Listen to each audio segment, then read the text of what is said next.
in this keychain project assignment is where it gives you a bunch of information.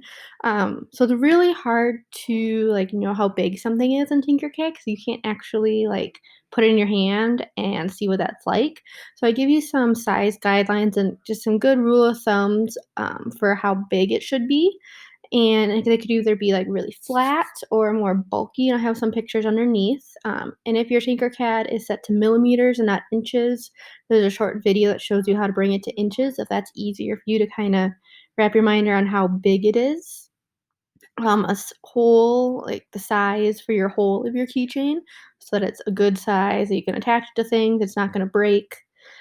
I do give you 2 videos here that show you a bunch of different things, and one of them is, like, 30 minutes long, so I broke it down into, like, what he talks about in different segments. So, like, if you wanna just know how to make the basic base and whole of your keychain, that's starting in about 10 minutes.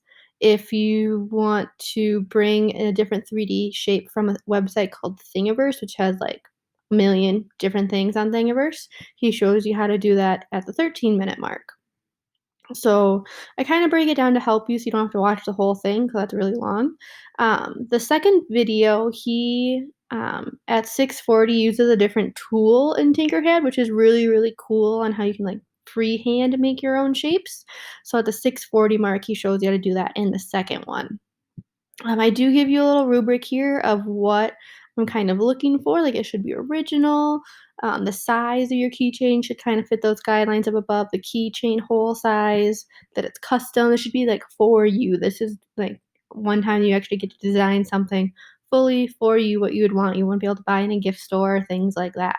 And then I do have a bunch of different examples down here. So, like, this is, like, a traditional, like, flat design, which is pretty flat, where this skull one is a little bit more of that bulky classification that I gave it. So there's all like this little guy is kind of like a bulky one.